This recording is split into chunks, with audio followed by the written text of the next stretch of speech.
Welcome to Surviving Roots, the podcast where we journey through the complexities of our emotions together. I'm your host, Carrie Fund, and I'm here to guide you on a path of self-discovery, understanding, and healing. In each episode, we'll explore a range of emotions and experiences, from navigating grief and trauma to managing stress and anxiety. Through candid conversations, expert insights, and practical strategies, we'll uncover the tools you need to navigate life's emotional landscape with resilience and grace. So, let's embark on this transformative journey together. Take a deep breath. Allow yourself this time. This podcast is for you.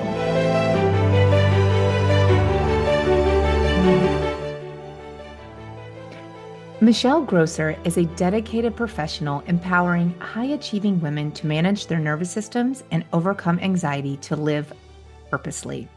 With a background as a trial attorney, pastor, nervous system fitness expert, and certified life coach, she brings a wealth of experience to her practice. As the host of the top 20 parenting podcast, The Calm Mom, Michelle shares strategies for finding peace in modern parenting. Her unique approach integrates somatic and neuroscience-based modalities to guide women towards healing and present moment peace. Michelle believes that our own healing is the greatest gift to our children, a philosophy she embodies with her husband and her two daughters in Houston. Welcome, Michelle. Oh, it's so good to be here. Thanks for having me. I am so excited to reconnect with you. I was a guest within the past year on your fabulous podcast. If you are a mom or just actually wanting to learn how to calm down, you need to listen to the Calm Mom podcast. Like start with episode 1 and just start, people. Thanks. um, our nervous system and parenting really go hand in hand. And I feel like a lot of us don't even realize the importance of having a healthy nervous system. I would really like to start by understanding what it means to regulate your nervous system. Honestly, I feel like it's something that we should be learning in elementary school just to set Yes. kids up now for success so we don't have to redo and heal and reparent and do all of the things. So if you could just tell everyone listening today, what does it mean to have a regulated nervous system? That's so good. And I love starting there because I think a lot of us have an idea that having a regulated nervous system means that we're actually calm all the time. It's Huh? like, oh, she's so regulated. She's calm all the time. And that's actually not the case. Even in naming my podcast, I was like, man, do I do this? I'm like, it's like catchy and it rhymes, but I'm like, I don't want to perpetuate this idea that especially moms should be calm all the time. That's actually not a healthy nervous system. So, a regulated nervous system means that we have the ability to experience like the full range of human emotions as is necessary in the moment, right? There are times when I should probably feel a little bit of jittery, anxious energy. If I'm going into, giving a big pitch at work, or if I'm Yeah. public speaking or something like that actually helps me to focus and perform. And there's a purpose for that, right? If I see my kid walking toward a busy street, I want that fight or flight energy to spur me into action. Right. And then on the flip side, our nervous system also has a brake, right? I want to be able to like hit the gas pedal when I need to, but then also come back down to baseline stress level. So when we talk about having a dysregulated nervous system, that's a nervous system that got stuck in the high highs. So we feel anxious and activated and all that energy all the time, and we don't know how to come back down to baseline stress level, or we get stuck with the brake being pushed all the way down and we're just burnt out and disconnected and dissociated. So when we have a regulated nervous system, that's a resilient nervous system. It means I can experience the ups and I can experience the downs. I don't get stuck in either the peaks or the valleys, right? And I have tools and the ability, the flexibility to always return back to baseline, which is what we usually refer to as feeling regulated. Feeling regulated. So for people listening right now, because I know, like, especially with parents I speak, or maybe with people just with stressful careers, Yeah. I feel like they don't, we always are sort of stuck in that fight and flight, and they don't even maybe are not even aware what it really feels like Yeah. to be regulated. And I Yeah. know that you mentioned that there are emotional, mental, and physical symptoms of someone that's living with a dysregulated nervous system. So what Yeah. are a couple of those symptoms that we can, as we're listening, was like, oh wow, like maybe I am really living in an extreme dysregulated nervous system. Yeah. Yeah. That's such a good question. And I think, it's like the myth of normal. It's like I think so many of us are experiencing chronic fight or flight that it's Yeah. become so common that we Yeah. think it's normal, but it's actually not normal. My shoulders Um, just dropped like yeah, 2 years it's like, ago at 44. Like I mean, what? they go up a lot still, but I mean, I feel like actually I know what it's like to take a deep breath, exhale, and oh wow, my shoulders are down. Like I've been living up in my ears for my whole Oh, life, I feel yeah. like. Yeah, even me, it's a day-to-day, moment-to-moment thing where I'm like, okay, Michelle, take your tongue off the roof of your mouth, like relax your jaw, put your shoulders down. So that's one of the signs is just chronic muscle tension and Okay. fatigue, the unexplained aches and pains. So some of the other physical symptoms might be if you've had just like chronic GI issues and gut Hmm. issues, a lot of times that's associated with a dysregulated nervous system, insomnia, headaches, really bad PMS, autoimmune conditions. Oh wow. Those are the ones that kind of caught my attention, but a lot of the more insidious ones are like the mental and emotional Okay. symptoms. So do you wake up with this sense of urgency that you're already behind in the morning, right? Do you feel like you're always running from one task to the next and you're never really getting things done? Are you experiencing anxiety to any extent, right? That's just kind of like always there running under the surface. Yeah. You worry a lot. Do you tend to go to coping mechanisms like, you're looking forward to that glass of wine at 5 p.m. or you feel like you need caffeine at 2 p.m. because you're just kind of starting to drag. Those are symptoms that there's dysfunction in your cortisol levels, which goes to dysfunction in your nervous system, brain fog, difficulty concentrating, hypervigilance, not trusting people. Um, You've just described everything about me. but so I have like a whole list of these, and whenever I Yeah. show them to my like clients or in workshops or things, that's the response. Women are like, "Oh my gosh, I have so many of these," and I think that can be concerning to us. It's like, Yeah. and to me, it gives me so much hope Yeah. because it's like there's actually a reason why we're feeling all these things. And there's also a solution. So as we Yeah. learn how to regulate our nervous system and grow that resilience, like watch as that stuff starts to just kind of like dissipate and fall away. And to me, that's so much. It gives me so much more hope than when I went to the doctor and had all my labs run because I was convinced there was something like I was going to die. I Yeah. felt so bad. And they're like, no, everything's normal. I'm like, Yeah. well, what do I do with that? Yeah. I think everything you're saying is so important because the symptoms that you just described, I mean, so many of us are probably like mentally checking me, me, me. Um, there is hope because it's not just like, oh, this is mom life or this is just the Mhm. way that it is. You actually can be living your life and being the parent that you want to be and Yeah. raising the kids how you want to raise them while feeling good and regulated and have calming moments. I mean, it's not like you said, it's not like a perfect state, but No. you can have that. These are all symptoms that you can do things to shift away from that and become more calm and regulated. So Yeah, that's quite hopeful. it It's is. not just like this is the way that it is. I hear that so many times, like, oh, well, this is mom life or Yeah, I'm just hashtag mom life. exhausted. And I'm just like, Don't yes, be so resigned to that, right? Like it doesn't have to be. it doesn't have to be.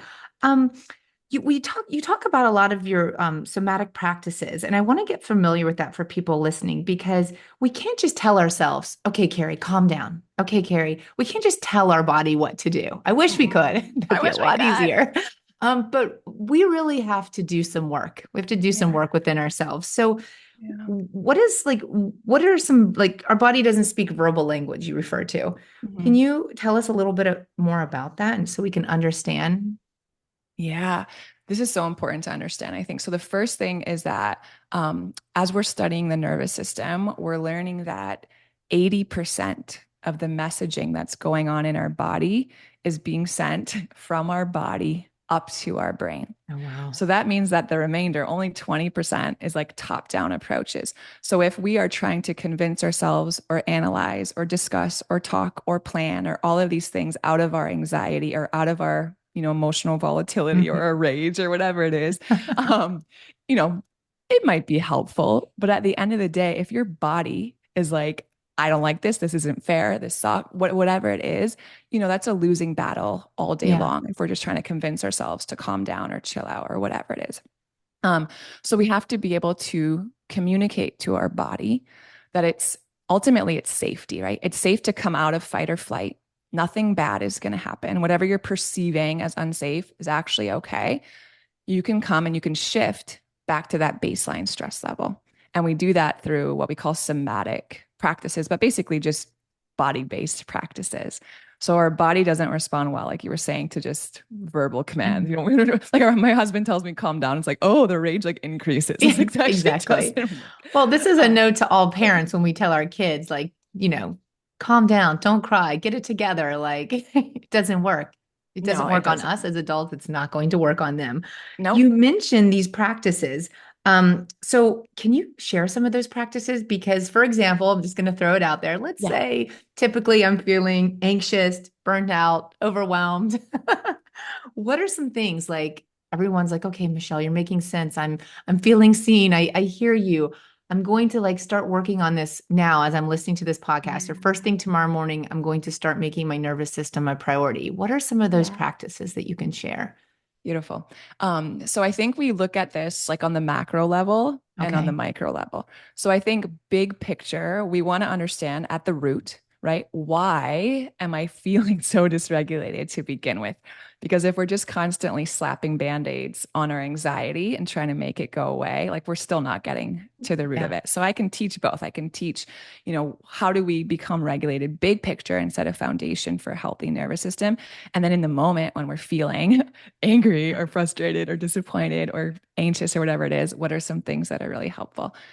So big picture, I teach three things, and it's so much bigger than that, I think. But things that are really helpful, we have to become more comfortable as a society, I think, with Mhm. stillness. Yeah. And that's kind of a takeover of just our pace of life. Yeah. And that was one of the hardest things for me. I've always just been someone who gets stuff done, super productive. Give me a checklist, I will crush the heck out of that thing. Hmm. But ask me to sit for 5 minutes and just think about nothing, and that's might as well torture me, right? Like that's so uncomfortable. Um, but we need it. We're just so overstimulated as a people. All the notifications, all the requests from our kids, the work, the emails, all the things. And that drives dysfunction, that drives dysregulation in our nervous system, that drives that sense of urgency. Something's not safe, the ball is going to drop. So just Yeah. really starting to incorporate a daily stillness practice. And all of this stuff, you guys, like if we're already feeling overwhelmed, the last thing we need is more stuff on our to-do list. Right. Simple. Sometimes I'll just wake up and before I get out of bed, before I open my eyes, I'm like, I'm just going to lay here for 5 minutes Yeah. and just breathe and just let my like brain and body prepare for this day and set an intention and focus on the fact that I'm just so grateful to have my husband laying next to me in a quiet house with healthy kids. And like it sounds like, well, that's not gonna, it does, right? It Yeah. makes such a difference. If you go on a walk, don't bring your phone, don't bring your headphones, like so simple. So that's the first one, more stillness in our day. Movement, that's a big one. Our nervous Yeah. system thrives in movement, gentle movement, right? You don't have to go to CrossFit, do this big, you have to go cold plunge and all these things, but like walking, that bilateral movement is really regulating to our nervous system. Um, so movement's a big one. And then the last one, and it's my favorite, and I think it's the one that we can see the most or the greatest ROI, especially as moms, Hmm. is more play and more More playfulness. play. Okay. Yep. Yep. And that's another one that, especially for us who are doing all the things, it's like, I don't have time for that. Or like, what would I even do? Right. Yeah, I Sometimes was just that's going to the ask you, what do question. you Like, what do? would I even do? And I always like think back, I'm like, man, when I was like 12 or 16, like what are the things that I really loved to do? Like I was never artistic, I think, and Hmm. I still wouldn't like categorize myself that way. But I loved to create. I loved to bake and to cook. I loved to do like all these little handicrafts. I love to listen to music and just Yeah. dance. I love to play basketball. I love Yeah. to play soccer. I love to play tennis. And I just got into adulthood and got so busy with kids. I'm like, I haven't like shot a free throw in like 10 years. Isn't that That's not crazy? good for my soul. Like Yeah. I'm 6 feet tall. Like there's just something in me that was made to throw free throws. But whatever your thing is, right? We all have it. And just that Yeah. rediscovery. I had a client a few weeks ago, and her exploration in this was simply just to start wearing color. She's like, I have worn Ooh, black or that's all I white. wear. Yeah. And in some ways, that can be intentional and simplifying and beautiful. But if Yeah. that's just an escape from playfulness or Yeah. creativity or like an image we're trying to keep up or whatever it is, it's Yeah. just something that's interesting to look at. Yeah. So I think those are three really big ways. And then I'll add like a big caveat to that is so much, and this is the work that you do that's so important, Carrie, is that so much of the reasons why we feel dysregulated is that we have unresolved traumas. And Okay. those unresolved traumas from childhood will keep us in a chronic state of fight or flight under the surface. We may not realize we've just felt that way for so long. Our emotions, we feel Yeah. like we can snap easily, right? Or whatever it is. So a lot of times, really the biggest work we can do to regulate our nervous system is really be intentional about spending some time healing a lot of those underlying traumas from our Yeah. childhood. Yeah. I love that you say that because, there are so many parents out there, including myself, there's no perfectionism in parenting and we all make mistakes, but Yep. self-awareness is really key. But I Mm. see so many parents out there wanting to just like crush it at the parenting game. Yeah. They don't realize the importance of really healing themselves first, like really Yeah. taking the time. Because just like honestly, what you just said, like you can't tell your body to calm down. Well, you can't put into parenting everything you want to put in when you have all of this pain still buried inside of you. It comes out and it comes out. Like that's one thing I have learned is that you can keep pushing pain and trauma, like hide trauma and keep pushing it down, but it's going to come out whether It's you so like it or not. true. So you can deal with it now, or you can deal with it, and your kids that are, carrying on your own pain and symptoms and things like that because you didn't deal with it or face it um, Yeah. while parenting. Yep. Our the research is showing that we actually share a nervous system with our kids until they're about Oh, 7 years old. great. Until they're about seven. Isn't that fascinating? That is So it's like, fascinating. yeah. So it is so important. I mean, listen, I know this stuff, and my kids are probably still gonna have to go to therapy when they're adults. Like it's just part of the human condition. Yeah. Um, and it's just such a beautiful gift that as we work on this ourselves, the Yeah. trickle down effect, right, to everyone we encounter is Yeah. so huge, especially our kids. Um, what was the other thing I was going to say about it? Is oh yeah, and then the other thing that the research is showing is that more than 98%, like when I think of that stat, that's like almost everything. More than 98% of every thought that we have, which then leads to our words and our Yeah. actions, is driven by our subconscious beliefs. Yeah. And that's our nervous system. And those are things that we picked up when we were 4 and 7 and 9. And they're running everything under the surface. So you're so right in that as we kind of dig and do that uncomfortable work of Yeah. healing those childhood things, that's really how we can transform our parenting journey. Yeah. I really agree. Parenting it's hard when you're healing and parenting at the same time because the Oh, yes. triggers Woo. happen. But one thing I do when I, lose my temper and I yell finally at them because they're not listening, or, I seem frustrated and I'm not regulating and calming down and things like that. Mm. It's not perfect. Parenting's not perfect, but just saying you're sorry. Like I own it. Like I'm like, you know what, guys? I am so sorry. And I don't say but. Like, but if you didn't do this, no, no, no. No. I'm 46 years old and I still have never received an I'm sorry from my parents. So I'm sorry, those two words are like the I love you, Powerful. three words. Like they're so powerful, especially to children. So I'm just like, you know what, guys? I'm so sorry. Mommy overreacted.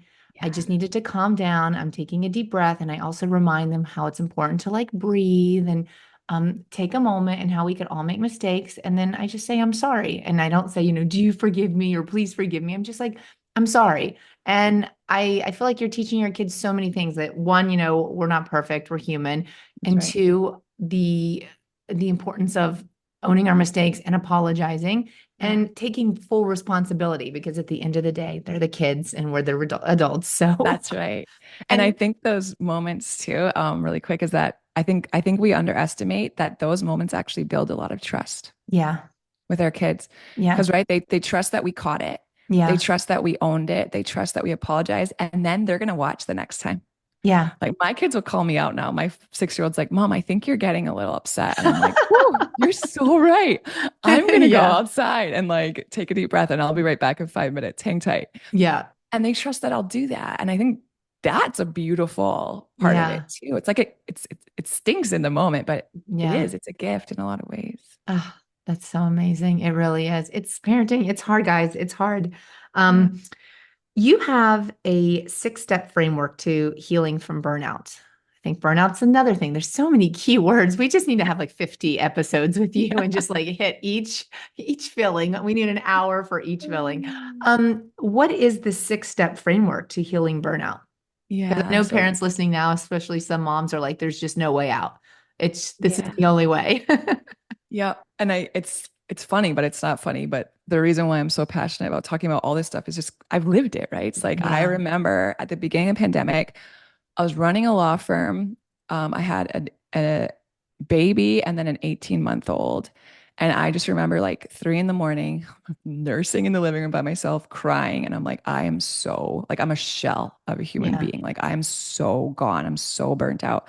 Um, and it really led to like this journey of helping women through it. And what I put together, a lot of it is somatic and nervous system stuff because burnout is a state of dysregulation. It's that gas pedal is just our nervous is so far down. Our nervous system is like our best chance of survival right now is just to tap out. Like yeah, we're done. yeah, Um, so the 6 steps, the first step is to learn how to complete the stress cycle in our body.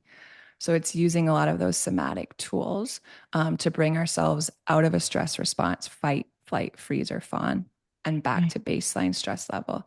And a lot of those are the in the moment kind of tools that I teach.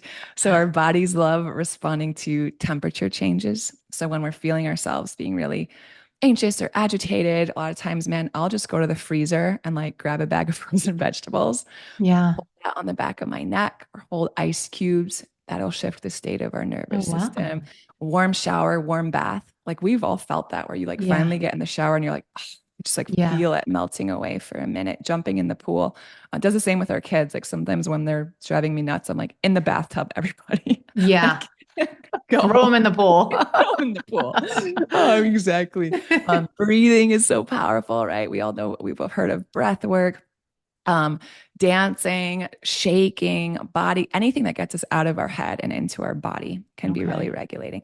The second step we go through is taking a look at our daily habits and our systems and our routines. So there's just so many things that we do that exacerbate these things that we're so sick of feeling. We wake up and we, chug coffee on an empty stomach and we don't eat breakfast and we don't get any sunlight and we sit in our office all day and things that we know. Describing me again to a T. I know, and I do it too. And I know, but those things make such a difference Yeah. in right our cortisol levels and the state of our nervous system and how we manage stress. And then the third thing that we talk about is our emotional health. So, do we have practices for releasing, processing our emotions? Suppressed emotions, especially for us as women, what I see over and over is like we don't know what to do with anger, Yeah. right? Either we're like angry and everyone can kind of know it and feel it and we're yellers and screamers, or you're listening to this and you're like, oh, who, like, I'm not angry, I haven't Yeah. yelled at anyone in my whole life, I'm super chill. And that was me. And what I realized is Yeah. I was just like so good at suppressing that stuff that I had, convinced myself I'm never angry, when that wasn't the case at all either. And that's one of those leaky emotions too that we don't know what to do with it. It takes up so much space, and our bandwidth and our capacity will shrink, capacity to handle life and deal with stuff. And then, it's the eye roll, and then it's the resentment, and then it's the snarky comment, and then it's the passive aggression. We're like, well, where did this come from? Mhm. So learning how to deal with our emotions. What is this? I don't understand. What's this? Where's this angry woman? That's not me.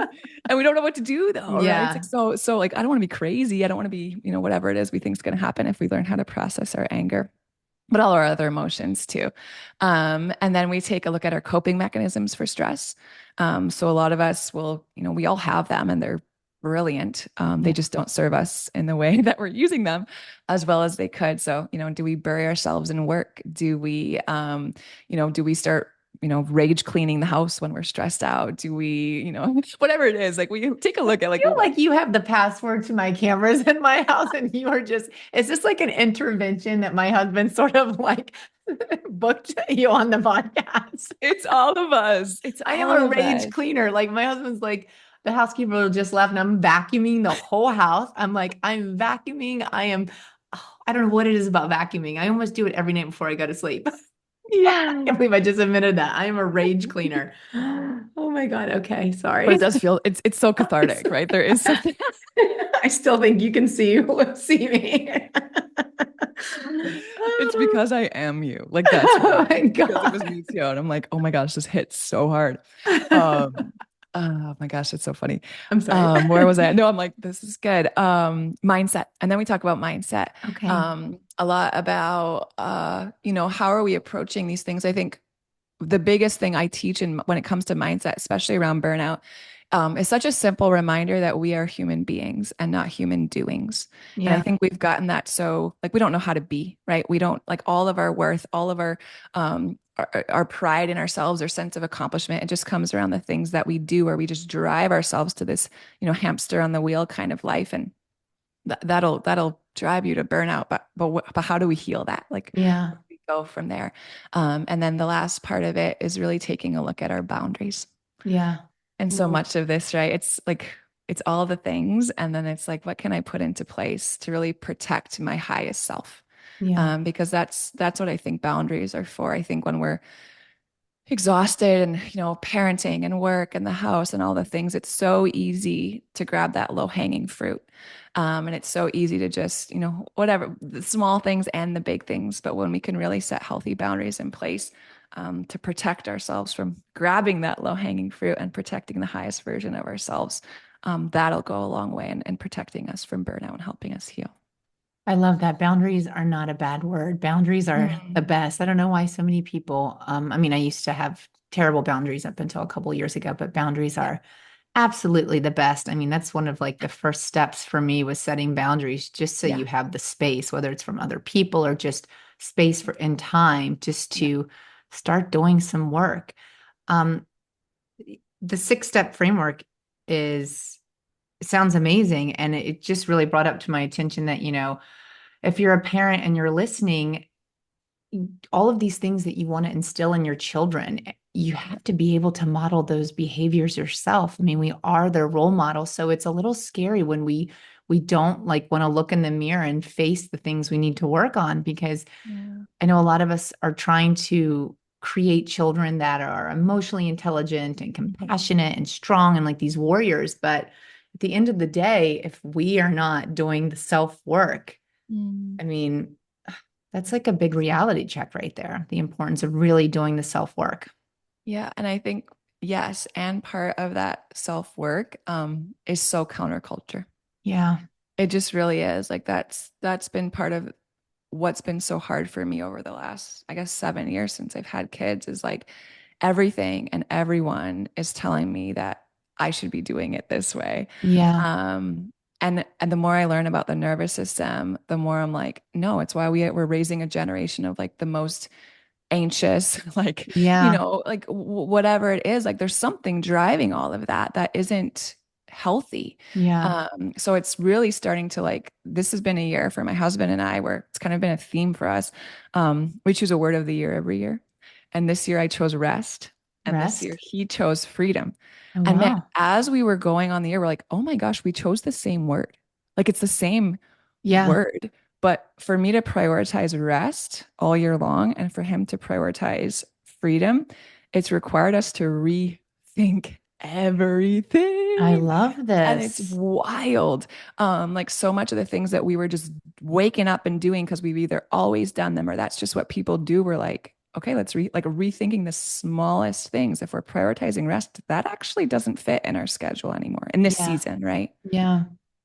That's so true. I mean, I constantly, I mean, I hate to say it like this, but I constantly worry about like burnout for my children and Yeah. are they being overstimulated? Are we doing too much? Yeah. So I think it's just really being aware, but we have definitely as a family unit started saying no to a lot more things outside of us. Like we That's can't do good. every tennis match. We can't go to every birthday party. We can't do every event. I mean, we have really prioritized our weekends to where like my kids will be like, I'm bored. We're not doing anything. And I'm like, by not doing anything, you're doing everything sometimes. Go be Yes. bored and get to know yourself. So good. I That's mean, like, and seriously. it's a skill. Like Yeah. you're so right. We actually have to teach them how to like Yeah. not be stimulated all the time. Yeah. Wow. That's one thing. I grew up similar to like what you were saying that, I can crush a to-do list. I can achieve and do everything. I'm used to doing it on my own. Grew up with like, not having a village or any kind of support like that. And I Yeah. never learned the value of like resting. Resting isn't laziness. Like resting is like just like you have to brush your teeth every day to take Yeah. care of your teeth. Like it's to take care of really your soul. Like Yeah. resting is should be a requirement. It's one of the most productive things you can do. Yeah. And we don't think of it like that. I know. And I honestly, I have done less this year and accomplished more. And I still It's haven't wild, figured right? it out. It is so wild. Same. People think I'm so crazy, like, oh, do you have help now or this and that? And I'm like, nope, still a full-time mom, still doing every task there is, the grocery shopping, the cooking, the packing the lunches, the after school activity. Like we drive around 3 hours after school almost every day this week. And I'm launching a podcast, writing a book, like because I am saying I'm prioritizing what I say yes to. That's And I good. am slowing down. Like I have a Yeah. good morning routine that like sets me up for success, which is Yeah. really just 15 minutes of like making a list of gratitude, like on a scribble Yeah. piece of paper, Yeah. breathing, meditating for a couple minutes. I know a lot of people hate that they don't like the word meditating. So just sitting in silence and breathing. Yeah. People like sitting and being still, like Michelle says, and that just sort of like sets me up for the chaos that's about to come downstairs at 7 a.m. That's I it. mean, it's just the smallest changes, and I am accomplishing more. If you would have told me 2 years ago that I would be doing all these things and being a full-time mom, I would have been like, you're on drugs. No Like, way. there's no way, there's No way. not enough time in the Same. day. And I still don't understand it. Slowing down, you can do more. I still can't wrap my head around this, It's a Michelle. slingshot. It's a slingshot. It's a slingshot. Yeah. Ah, it's a slingshot. Yeah. Yeah. Ah, that makes sense. It's a Yeah. slingshot, people. It's a It's a slingshot. slingshot.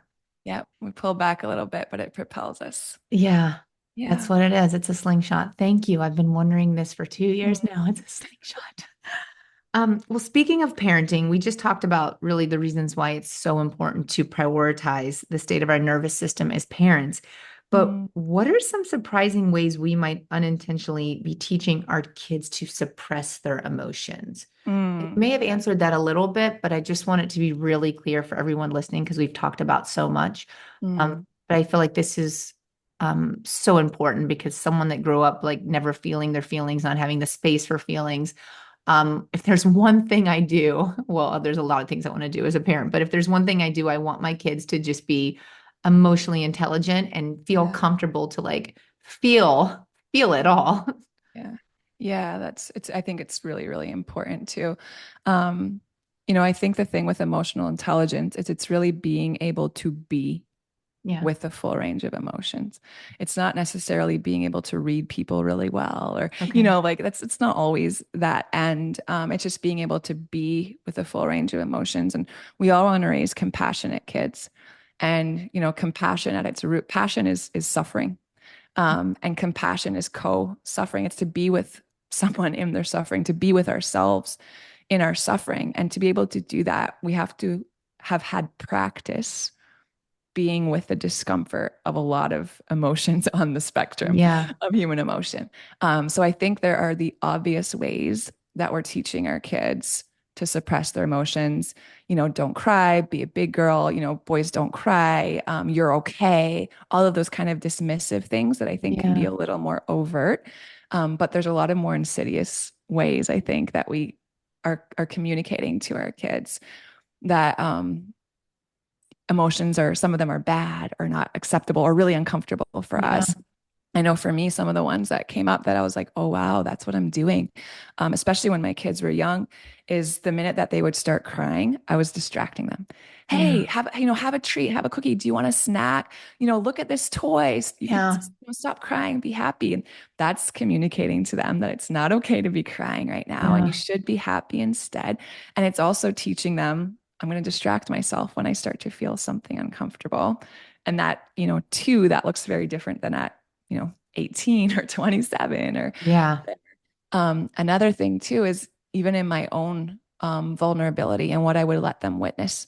If they walk into a room and see me crying and immediately I'm like wiping my tears and pretending that everything is okay. And they ask me what's wrong and I'm like, oh, nothing. Or, I come up with Yeah. some sort, they can feel that. Yeah. They know that they're so much wiser and more perceptive than we think. But again, subconsciously, what I'm communicating to them is like, it's not okay for you to see me like this. There's something shameful here, or there's something, Yeah. that I don't, that you're not ready for, or whatever it is. And I think what happens in those moments, a lot of those moments, especially when our kids are the ones feeling them, is that we're taking away the opportunity for them to learn how to ride the wave of those Okay. emotions. And what's Such a so good point. fascinating is that when our children and ourselves, right, we've just lost this ability, but men are like 2 year olds are still really good at it. Mm-hmm. Um, when we ride the full wave of emotion without interrupting it, it only takes about 60 to 90 seconds for our bodies to actually fully like experience and release the frustration, the disappointment, the anger, the whatever it is. And then we hear it in our kids, right? They'll have their big temper tantrum, Yeah. and then the Yeah. sniffles will come and they Yeah. regulate and they learn how to ride that full wave. So how can we be there with them and teach them, let's ride the wave Yeah. and then we come back down and do that ourselves, because what happens is we all have these stories around our own feelings. So it's weak to be crying, or I'm going to be dramatic, or this isn't appropriate right now, whatever stories we have around it. Yeah. And we interrupt that cycle and it can't complete. And that drives dysregulation. And we're holding all this stuff in and it takes up so much space, like energetic space. It is Yeah. exhausting, right? To hold in all of this resentment or anger, disappointment or sadness or fear, or whatever it is. So I guess that's like a very roundabout answer to what you asked. But No, I mean it's great. You really brought up so many good points. It's hard, but you got to get uncomfortable with those feelings because I feel like that's the only way to really dissolve them. yeah, And what's the alternative? Either keep carrying them around and the suffering or just like face them and learn to get comfortable with yeah. them. And it's getting reps in, Yeah. right? It's like we can only get more comfortable with it by actually sitting in it and Yeah. being with it. Um, we are, we're in and out beings as humans. We're in and out beings. The food that we eat, it comes in and it has to Yeah. come out. The drinks, the air, like everything that comes in has to come out. And the same is true with our emotions. Ooh. We have to be like have practices in place to process and release those emotions, because even though we can't physically see it, it takes up so much space. And think about the last time, like I think about the last time I was in a fight with my husband, like my bandwidth for my kids, Yeah. it took nothing for them to like get me to a point of snapping, like it just Yeah. takes up space. Yeah.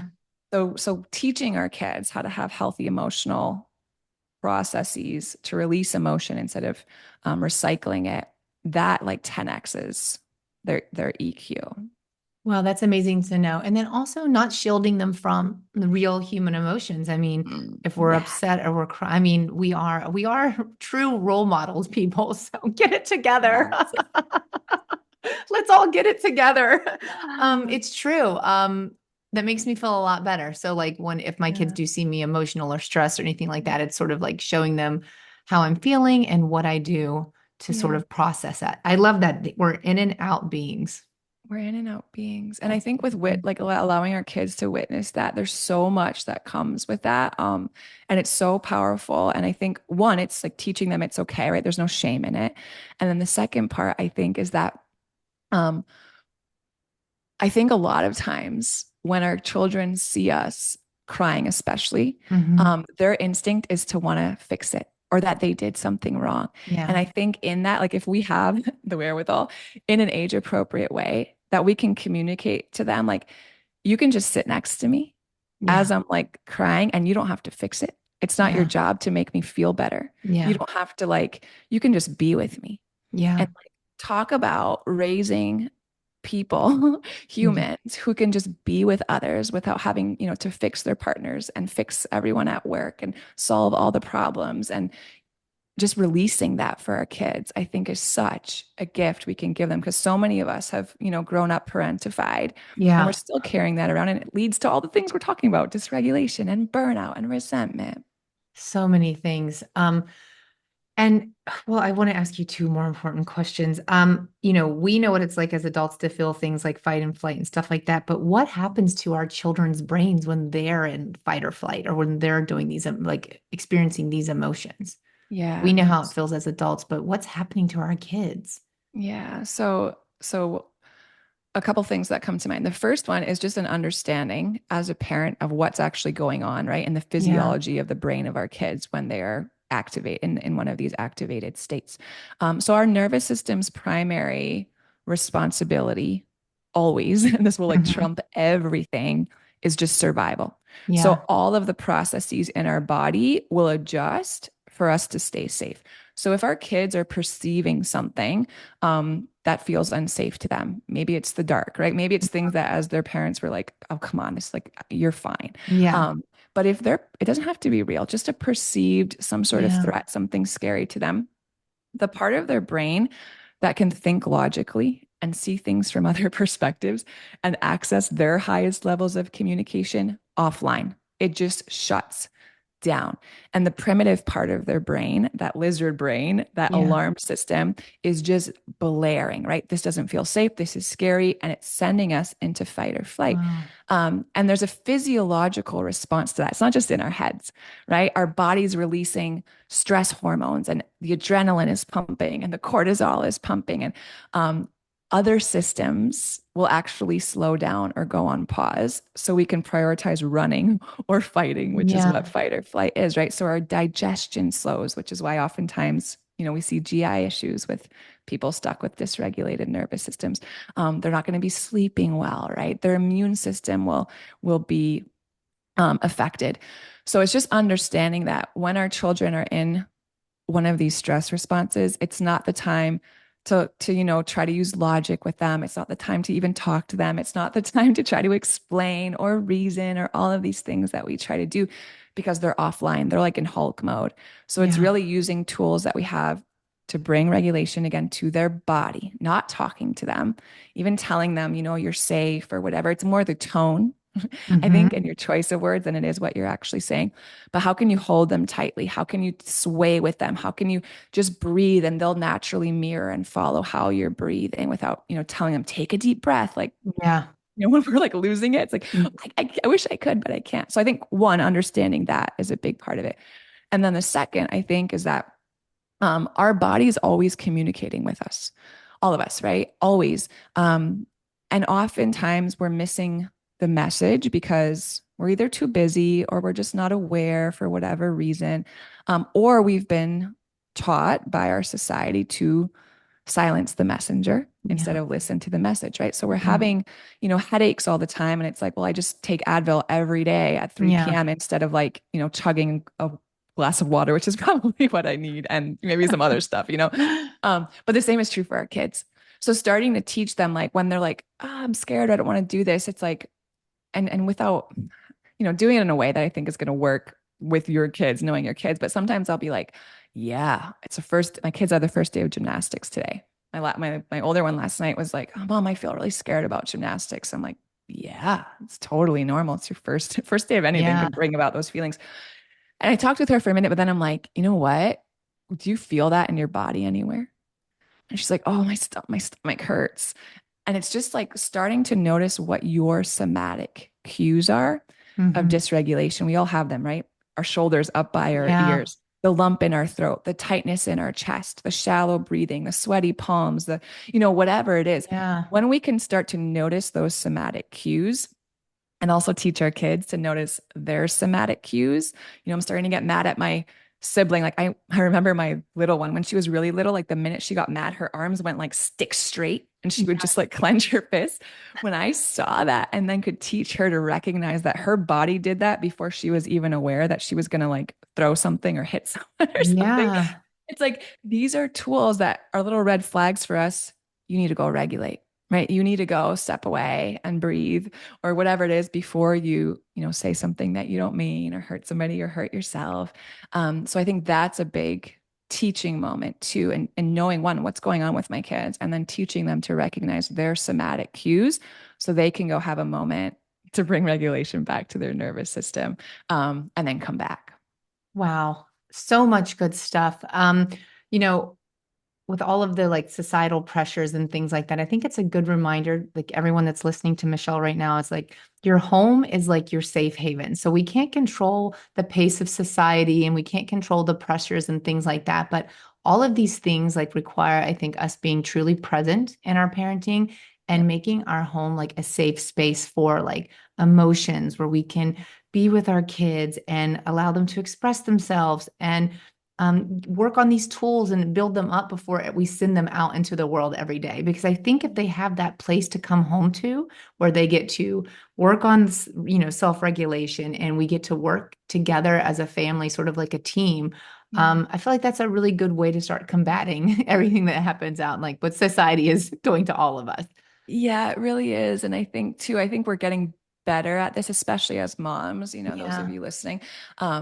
But I think for so long there have been a lot of labels with like around this stuff, right? Well, I don't want to raise like weak kids, or I don't want to Yeah. raise a crier. I don't, and I had a lot of those, like a lot of that internal talk also Yeah. that I wasn't even aware of.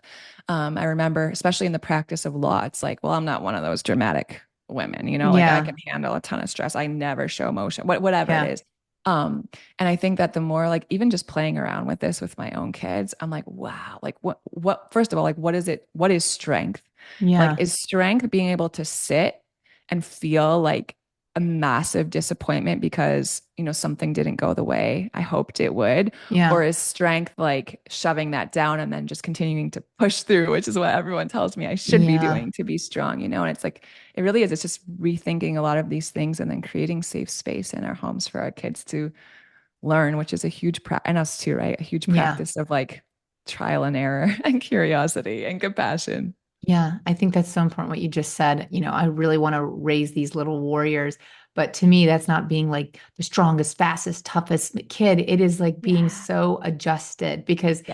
I'm putting in the work now because I'd Yeah. rather be putting in the work every moment of the day, making them like connected to their emotions, knowing the value of relaxing and hard work and focus, but also like downtime and family because I feel like it's better than raising, someone with emotional eating issues, just eating disorders, alcoholism, drug addicts, because they're just stuffing everything down and trying to numb. So, That's right. to me, being a warrior is being able to, everything that we're talking about, Yeah. calming ourselves, being And it's self-aware, resilience ultimately, resilience. right? Yeah. Yeah. That's being strong, I think. Agreed. That's Yeah. beautiful. Mm. Thank you so much for being here. You offer coaching. Yeah. How can people get in contact with you besides Yeah. listening to your Thanks. brilliant Calm Mom podcast? Everyone, I don't know if Thank you can, you. you can sense what I'm sensing because I'm looking at her right now, but I mean, she's just calm. It's making me, my shoulders have been dropped this whole time while I'm looking at you, and your voice is so soothing. Besides the Calm Mom podcast, which is amazing, how else can people contact you? Yeah. So the podcast is probably the best way, especially if you want to learn more about your nervous system and kind of these tools for anxiety, overwhelm, and burnout. But I offer a group coaching program quarterly called Okay. Restore. And that's where we go through that 6 step framework to learn how to regulate your nervous system and heal from burnout. So that is awesome. And then I also have one-on-one coaching opportunities available where we can really, dial in on a lot of, we talk about healing the traumas, a lot of those things that are so unique to you. And that healing process is so beautiful. So that's what we've got going on. And I think it's really different. It's really different. And I think it's so needed. And I think that's why we're seeing the traction that we're seeing. But it's such an honor and such a beautiful place. So I invite you all to check out the podcast, and then check the rest of it out if it resonates. Thank you so much, Michelle. It was an honor speaking with you today. And thank you so much for sharing all of your wisdom and your insights. And I know we got a lot out of this today. Oh, it's my pleasure. Let's do the work, people. Yeah, thanks for having me. Thank you, Michelle. Thank you for joining this week's episode of Surviving Roots. Let's continue this conversation as a community. For more updates about the show, remember to subscribe on iTunes and leave a review. Also, there will be some special bonus footage from the show on Instagram at carrie.fund. I'll see you there.